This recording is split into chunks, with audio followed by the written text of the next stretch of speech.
Give me liberty and give me Annette. Welcome to Annette on Life, Liberty, and Happiness, a podcast where we talk about the Constitution, history, politics, the culture, and whatever else I feel like talking about. This podcast can be found on AnnetteTalks.com, iTunes, Stitcher, Spotify, YouTube, yada, yada, yada. And if you're only listening and you want to see what we look like, go to YouTube and find the video. Please subscribe on AnnetteTalks.com and YouTube and subscribe, all those other things you can do. So if you're watching, you can see that I am joined today by a guest. This is Jimmy. It's Sengenberger. Sengenberger, yeah. There you go. It's a tricky one, but it's a fun one. All right. I was practicing earlier, and I thought... I appreciate that, It is one of those where the biggest thing that throws people off is how do you spell Sengenberger? Sengenberger. But it's all E's all the time. There's no A, there's no I, there's no U in Sengenberger. It's all E's. Once you know that, Sengenberger is easy. Yes. And I can tell just by talking to you that you're a radio guy. Just a little bit, yeah. Only for almost 12 years. Yeah. Right. Which is remarkable since you're, 28? 29. 29. Oh, you've had a birthday since I read your bio. Okay. Awesome. You're a young guy, millennial. Yep. All right. Millennials always make me a little nervous because I'm old enough to be your mother. Not that there's anything wrong with that. It's just kind of funny. All right, so you are the chairman and CEO of the Liberty Day Institute? Yes, which is a program called the Millennial Policy Center, a think tank that's focused on engaging with the millennial generation substantively on issues of the day, which is what brings us here for a conversation today on student loans.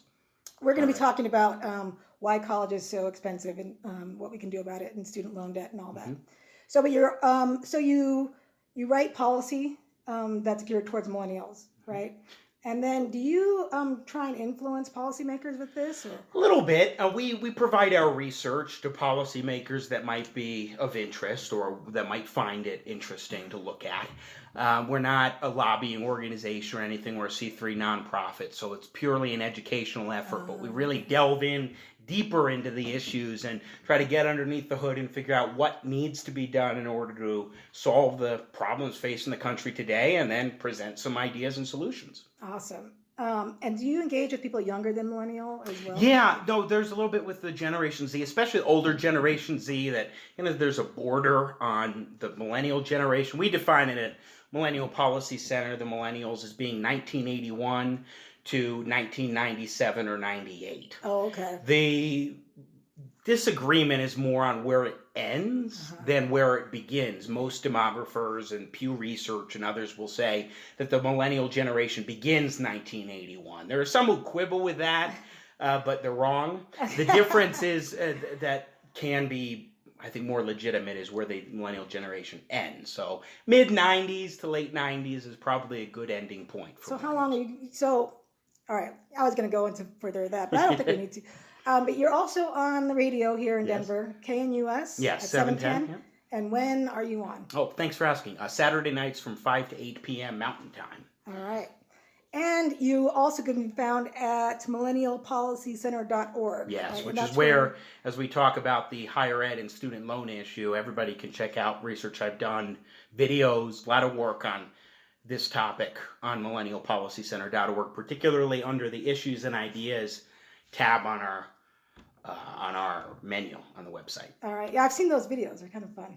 Like The Walking Dead. Yeah, The Walking Dead's one of them. We've got a few different other ones. We just came out with one that's got Bill O'Goods and Freddie May conspiring at a bar on how to take over the student loan system for the federal government, which is one of the big reasons why the cost of college is so high and why student loan debt is astronomical at $1.6 trillion today. Yeah, it's crazy. We were talking beforehand, and I was saying that I graduated from my undergrad degree in 92, and I think my student loan debt was like $11,000. And at the time, it seemed like a lot. At the time, it was a lot. But I was able to pay it off fairly quickly. But I look at the numbers today, and a lot higher. Right? Yeah, the average borrower graduates with nearly $40,000 in student debt. Now, it's less than half of Americans in college who have to take out student loans. So that's at least nice-ish, I guess. Yeah. But for those that do, they're taking out a sizable sum. I myself still have about $15,000 in student loan debt outstanding. It just seems like it never goes down because of the interest payments. Yes, it feels like I'm going to die with it. from my law school. Uh-huh. Yeah, that's completely. Oh, sure. If you're a lawyer or a doctor, it's just you might expect It that is to a different story. die with you. But so you mentioned that one of the reasons why because college has gotten ridiculous. Like I hear the numbers that people are paying to go to school right now, and I think, how is that even possible? That's insane. And so I've been thinking a lot about why is that? Because it wasn't the case. I mean, I went to a state university, and I went to a community college first, like one of your suggestions. Did all my gen eds at a community college, and then went on to a state school. Still managed to do student loans, but I took 6 years to do a 4-year program, so I was doing it kind of part-time. But it just seems like college costs have gone through the roof. Oh, up more than 500% since 1985. So absolutely, it's quite astronomical. And there are a lot of people who say, oh, it's government, or it's not government that's to blame, it's the private sector. It's some form of capitalism that's to blame for higher ed costs going up. But it's the exact opposite. It really is government that has precipitated the crisis that we're now in. And I agree with those who say that we have a student loan crisis and a higher education crisis in America today when it comes to costs. There's no doubt in my mind, we're at $1.6 trillion. The only form of consumer debt higher than that is mortgage debt. Oh, gosh. And not only that, but and we'll talk about this more, when the federal government nationalized loans in 2010, student loans, that number of $1.6 trillion that's double where it was at 2010. Wow. So we've doubled student loan debt in just the last decade. And a big reason for this is because of the government policies that have been providing all this, the student loans and the nationalization of the debt programs. And there's just so much there to talk about. And didn't they kind of sneak that into the Affordable Care Act? Yeah, it was sort of an addendum to Obamacare. Which I'm like, how does that have any relation? There was the Affordable Care Act that was passed in 2010, so Obamacare, and then shortly thereafter, and I forget the name of it, but there was legislation that was approved in Congress that was sort of an addendum. It was some reconciliation act dealing with health. I think it was the Health Care and Higher Education Reconciliation Act. And one of the things that they did was make student loan interest payments one of the funding mechanisms for Obamacare. That's part of what they did there. And in the process of doing that, they also essentially took over the student loan system. Now, it is possible to get student loans in the private sector, but most loans are being held through the federal government, and it is now the single largest item on the federal balance sheet, student loan debt. Wow. That's crazy. Yeah, that's kind of counterintuitive. Seems like where you would think we should be going. It seems like privatizing student loans. Well, I would certainly think so, yes. So the government taking over student loans, why is that driven up costs? Well, it really traces back to the 1970s. So it's not just about how student loan debt was or student loans were nationalized in 2010 or in 2007 when under George W. Bush with the Democrat-controlled House of Representatives and so forth, they went ahead and basically guaranteed all loans, student loans with the federal government. Right. So that was the start. Bush started it.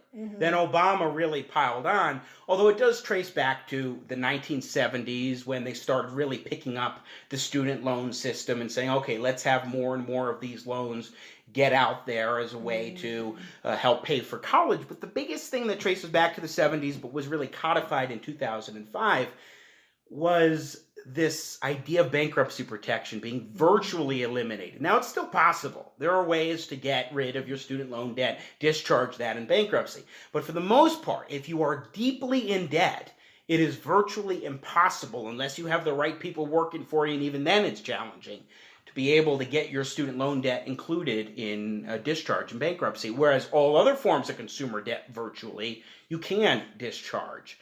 This began in the 1970s, and in 2005, it was basically codified and now virtually impossible to do it. The biggest reason why this helps to exacerbate the cost of college is because there's no risk to the lender.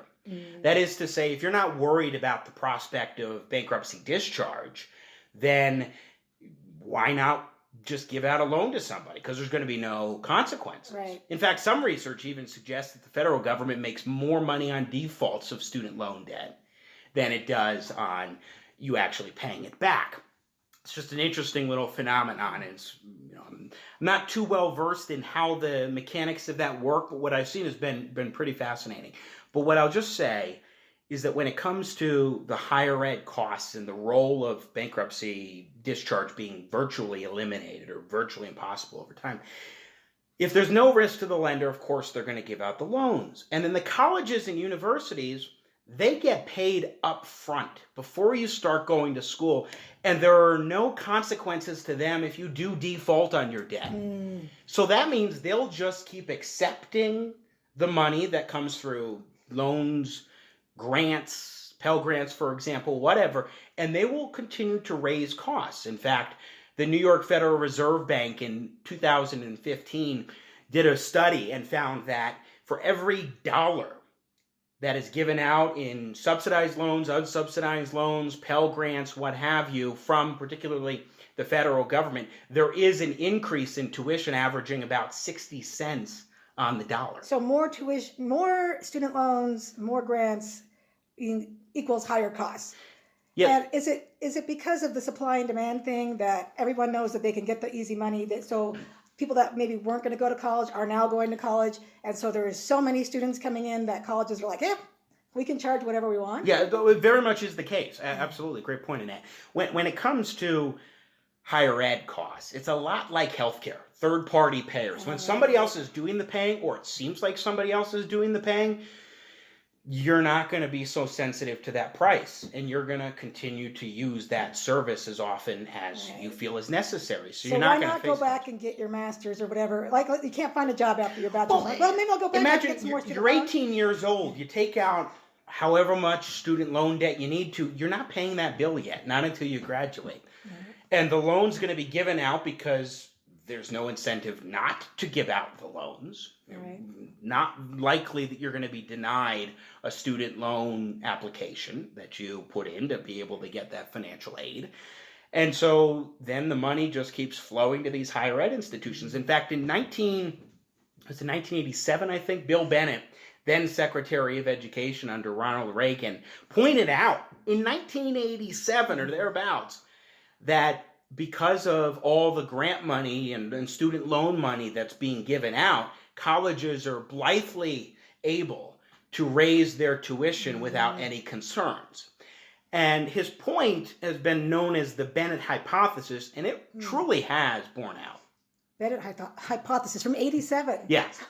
Yeah. I guess nobody really. And it was nothing but 2004. Student loan debt was about $345 billion. 2007, I think that number about doubled. And then in 2010, it was about $800 billion when Obama nationalized the student loan system effectively. Now we're at $1.6 trillion. That number has doubled. Doubled just since 2010. Just in a decade. And that's particularly because when the federal government is giving out more and more loans, and not just guaranteeing loans, then there's even more incentive to keep giving them out. Well, and I'm guessing that doesn't mean that there's twice as many people going to college. No, the number has gone up. Right. But not like double, triple, quadruple. So it's not like, oh, well, we're educating so many more people. But at the same time, there has been an increase in the number overall. I mean, it's not always consistent. There have been some ebbs and flows.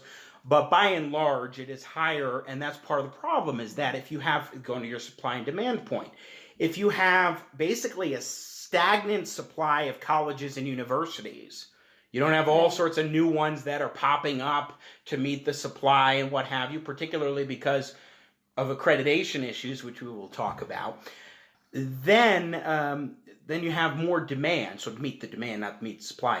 And then you have more demand from students because they're able to take out more and more loans from the federal government, maybe get grants, what have you.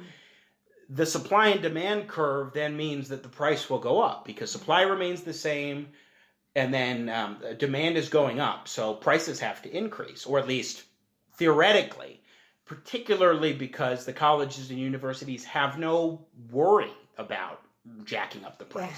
They're sitting pretty right now. They can do pretty much whatever they want. Yeah. Which is not a good place for us as consumers. No. Especially when I have 3 children at home right now. Oldest is 11. And so the clock is already ticking. I'm thinking, what is it going to cost me to send my girls to school, Yeah. 7 years from now? Because it's so terrible now. Is it going to keep getting worse? I have been indoctrinating them right now to go to BYU because we're members of the Church of Jesus Christ of Latter-day Saints, but our schools are subsidized because we pay tithing. And so I'm always telling them, you want to go to one of the BYUs, don't you, right? Because either Provo, Idaho, Hawaii. Go to one of those colleges because I know that their costs are contained. They're like completely separate from the systems that we're talking about. But, there's always a really good chance one of my girls is going to say, no, thanks, Mom. I want to go to this state university or this other university because it's much better or just because I want to rebel or whatever. And so I'm always thinking, what alternative plans can I have besides, the current situation? Well, I don't think that we're likely to see anything major happen as far as alternatives unless significant change is done in the federal government with the way student loans are done, higher education is funded altogether. And by the way, that does not mean just providing free college. There really is no way to meet all the goodie bags that are being tossed out there. Free college, forgiveness of student loan debt, Medicare for all the aspects of a Green New Deal. There really is no way to finance that for starters, but also it's not the role of government. I mean, the federal government in the Constitution of the United States, I know you'd like to talk about the Constitution, and thank you for that. The Constitution doesn't authorize the federal government to just say, yeah, let's go finance the entirety of your higher education. And you know what that would result into? A worse crisis than we're facing now. Because then there's all the more reason for colleges and universities that are getting this money direct from the government to keep raising their prices. That's what would happen under any of these sort of socialistic type of systems that are being proposed. Right. Yeah. And then because then everyone and their dog can go. And so, of course, why on earth would they try to contain costs at all? And the quality of education, it's not getting any better. It's not like, all this money. Oh, I get so much more for my money. It's not the case. So part of it is the supply and demand issue. You also said accreditation. So what's the issue? That I read the paper. I did not know that accreditation was done in part by the actual colleges that are being overseen. By the accreditation. I think there are 6 regions that have accreditation oversight. And basically, it is member colleges and universities that constitute those agencies that determine if new ones get to be accredited. But they also use input metrics, not output metrics. In other words, they're looking at, okay, do you meet these particular basic standards to get in? But what are your outcomes? Are your students performing well? Are they getting jobs out of college? There is no basis in the current structure for accreditation, which is basically accreditation, by the way, means that that's your ability as a higher ed institution to say we're accredited and we can accept federal student loan payments. Because if you don't receive accreditation, you're not getting the money. Right. And so in essence, if you are part of these existing organizations, you might not want to let others in. Right. Because it's your exclusive club, and do you want them to be voting members and helping to determine any changes in criteria or anything? Exactly. It's like a monopoly. You don't want to add in additional competition into those structures and systems if you can avoid it. If you had more competition, that might help to hold down costs too. So one of the proposals, interestingly enough, Senator Michael Bennet of Colorado and Senator Marco Rubio of Florida in 2015 put forward a proposal that would provide a second pathway for accreditation that would be based on output metrics. But there are a lot of colleges that are accredited right now who shouldn't be because their graduation rates are very, very poor. I saw some of those schools you mentioned, University, it was Texas Southern and we got the paper right here, which, by the way, you can read at the millennialpolicycenter.org website. And it's easy reading. Sometimes policy papers are kind of hard to get through, but this is well written. Well, thank you. Easy to understand. I highlighted the list too, so somewhere here. Okay, here we go. So I don't remember how dated. This might be a few years old, this data, because this paper was published. Can you tell me what happened to the bill that Bennet... it hasn't gone anywhere. I don't know how many sponsors have gone on board, but it wasn't passed, at least at this point. But it's definitely something that should be... It's a rare, in my view, right-on position for Senator Bennet. to take Yeah. on and say, hey, I know, it's kind of basically surprising. the idea of the accreditation pathway and having a second pathway is that it provides another way for institutions to get accredited, be able to be a part of this competitive environment, and also to use better standards, that is, output metrics. So, for example, many universities, reading from the paper here, which is Restoring Higher Education in America, have horrendous graduation rates, yet federal dollars continue to make their way to schools that graduate less than a quarter of their students in 6 years. These include the University of District of Columbia, 7.7% graduation rate, Louisiana State University, Alexandria, 11.1%, Texas Southern University, 13.3%, and Chicago State University, 13.9%. And not only that, 2009, so 11 years ago, but still the data more recently is similar. 29% of students who took out loans dropped out of school. So they get nothing, and they're still going to pay those loans. Yeah, unless well, they and here's the default. thing, too. There is one thing that a lot of folks who would like big government solutions identify as a problem that is a genuine problem. Minority groups in America are those that tend to drop out of college more often and have student loan debt that they still have to pay back. Right. And that is because of the perverse way in which the system has been structured altogether. And now, especially if you're in lower income, you have no choice but to take out more loans. And not only that, but we've been seeing, as you've gotten an increase in Pell Grants, for example, that there's actually been less of a focus in providing grants and support to people who are need-based and more so focused on merit-based. And that's valuable and important in a lot of ways, but it also makes it more difficult if you are looking for aid for people in the lower end of the economic spectrum to get access to those loan programs. But some will say, again, hey, let's go ahead and nationalize the higher ed funding system, make sure that everything is just paid for by the government. That would raise prices even more, that wouldn't, or at least costs, it wouldn't address the real problems that are going on.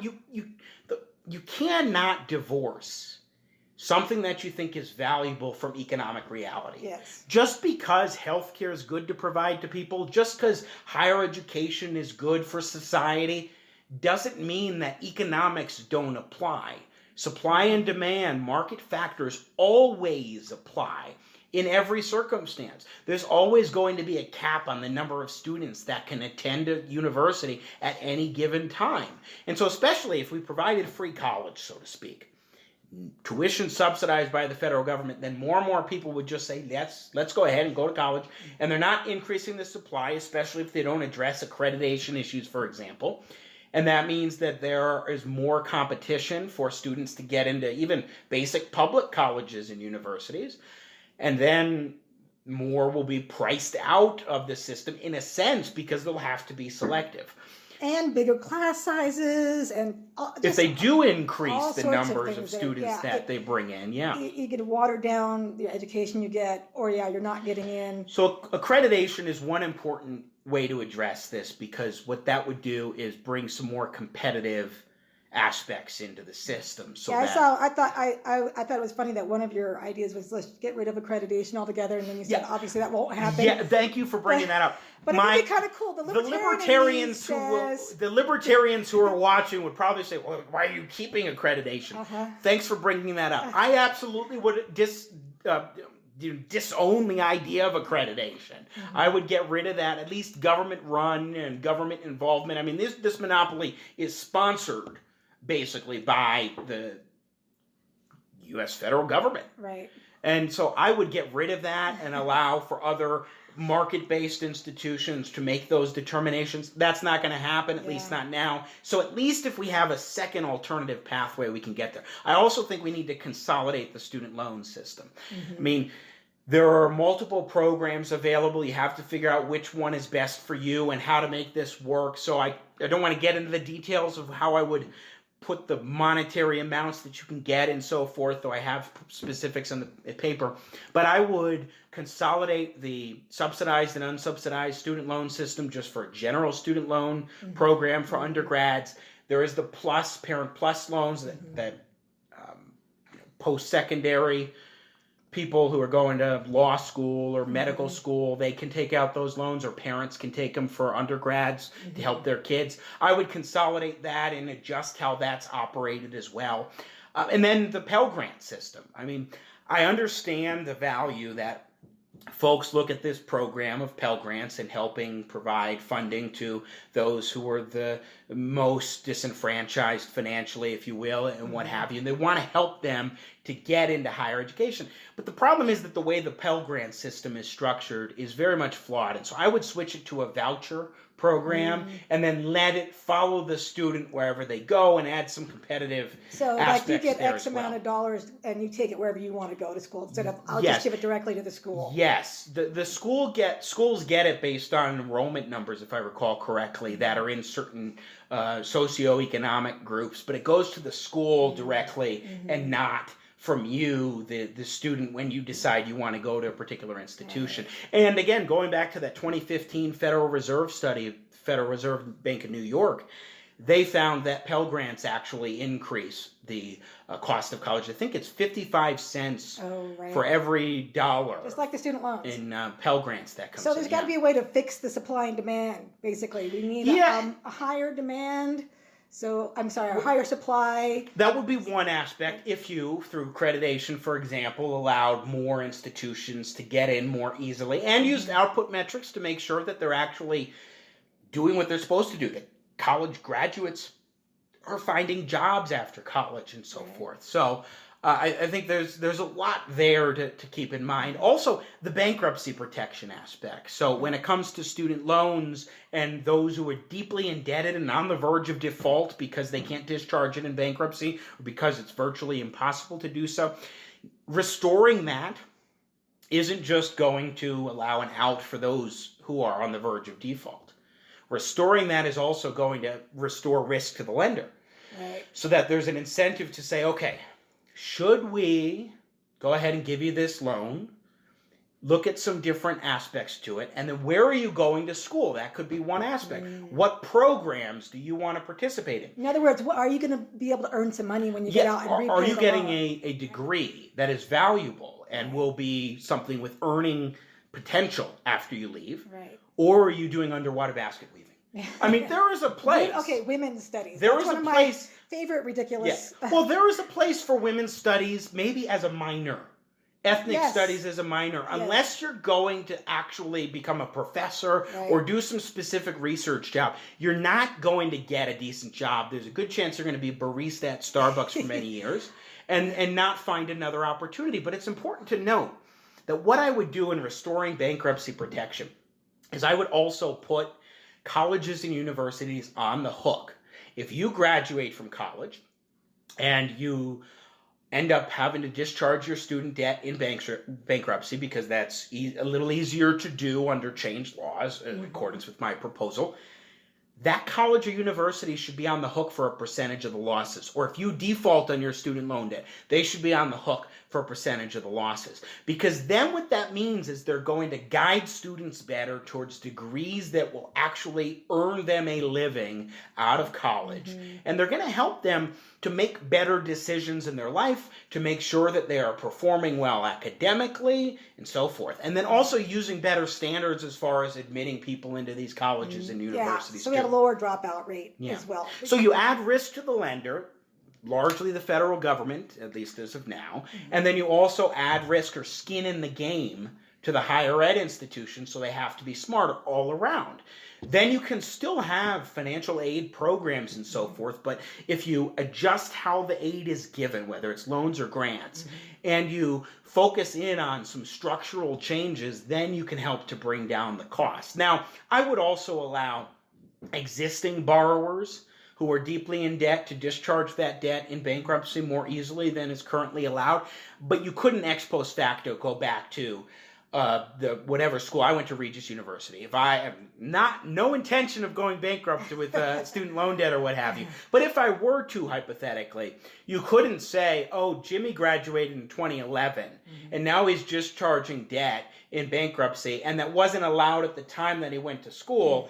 Therefore, that school should be on the hook. You can't say that. Right. But you can for future borrowers or borrowers for next year or what have you. No, I like it. I like anything that makes the schools a little bit more accountable. Exactly. Because it really does feel like they just can do whatever they want. Yeah. And they have a blank check.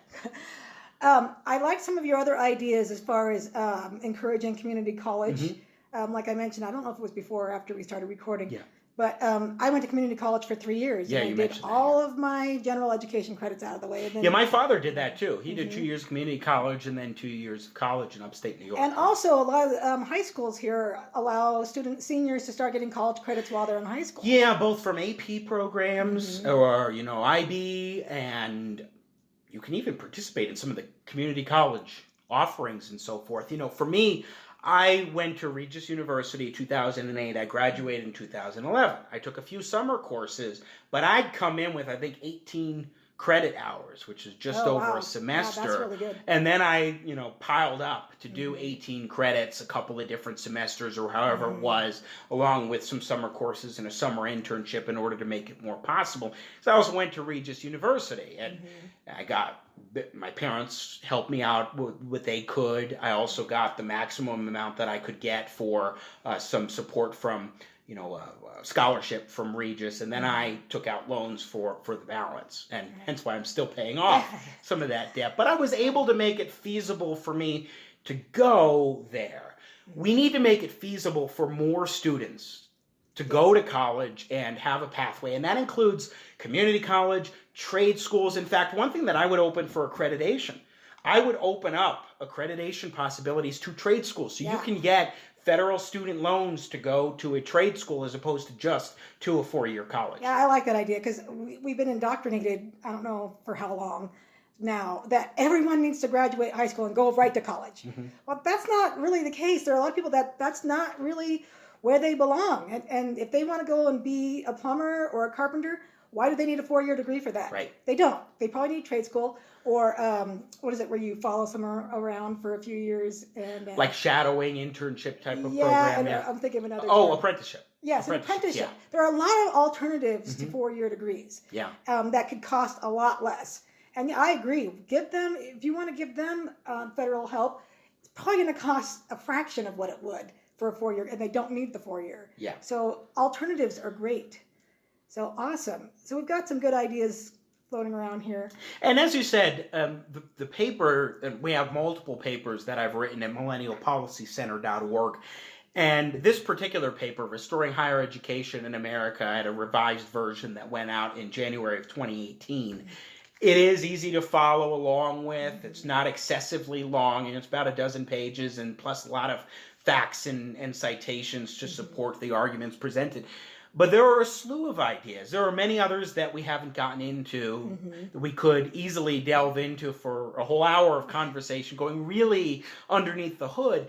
But it goes to show one thing, and I know we'll talk about a couple things, other things regarding student loan debt that can be done. But the left likes to say that there is a monopoly that they've got on higher education, for example, and student loan debt. They're the only ones who are talking about it. But that's not true.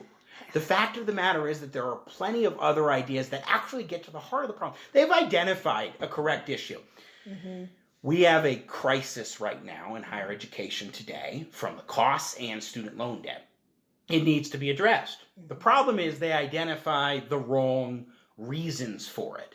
It is government that is the problem. You know, Ronald Reagan in the 80s said, government is not the solution to our problems. Government is the problem. And that is exactly the case when it comes to higher education and student loans. Again, 2010, student loan debt was at $800 billion. Obama essentially nationalizes the student loan system. A decade later, it has doubled, and it is again the single largest item on the federal balance sheet today, student loan debt. And yet, typically, you have these politicians that are running for president right now who want to go ahead and say, let's double down and pay for all of it.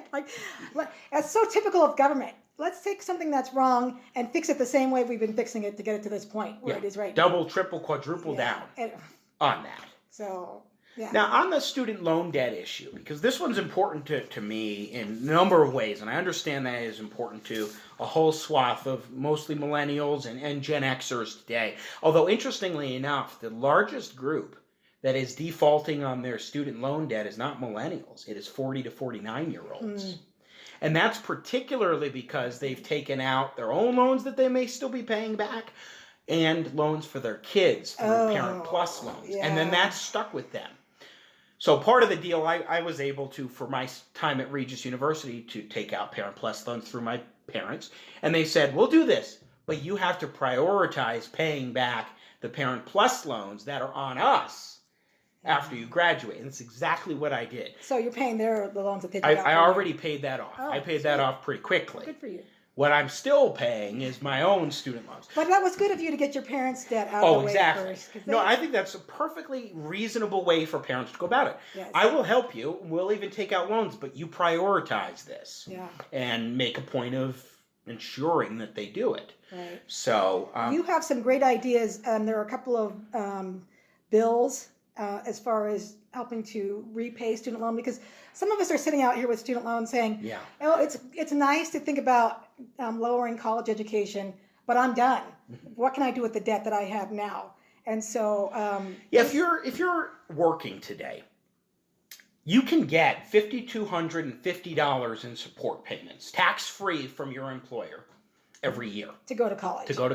To actually go to college. Right. So if you're working, your employer can give you a tax-free benefit of $5,250 a year. Doesn't happen for student loan debt right now. So there is legislation in Congress that looks like it's on the path. It's got enough co-sponsors in the House and almost enough in the Senate.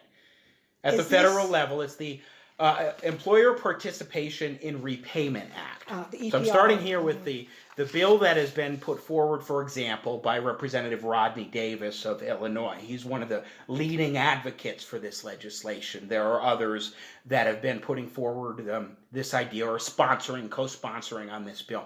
And what this would do is basically say an employer who's got an employee who's got student loan debt that they're trying to pay back can each year provide a benefit of up to $5,250 tax-free to their employee.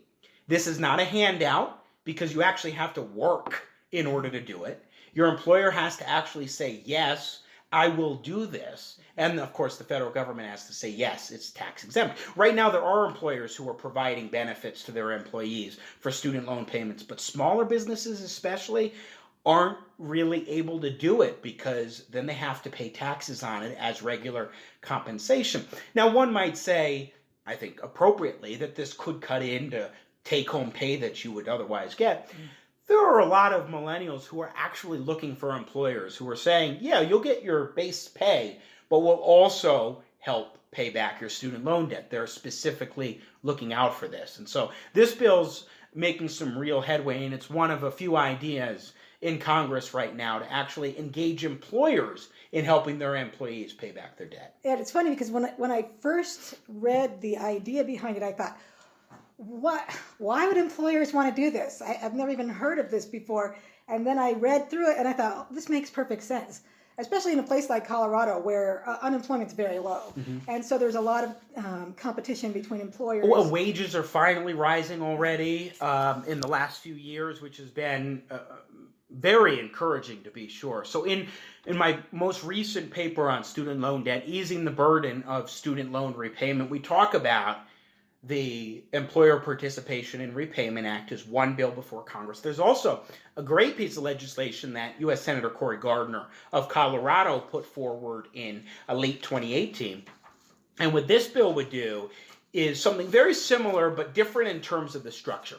So the similarity is that it would involve employers in a tax-free way providing support for their employees and paying back their debt. But what Gardner would do is enable an employer, so business could set up an account where they and their employee could put up to $10,000 each year. So almost together, almost 10,000. double what the employer can do under the Employer Participation Repayment Act. Well, Gardner's Student Loan Repayment Acceleration Act would make that number 10,000, and it would be between, as you pointed out, between the employer and the employee.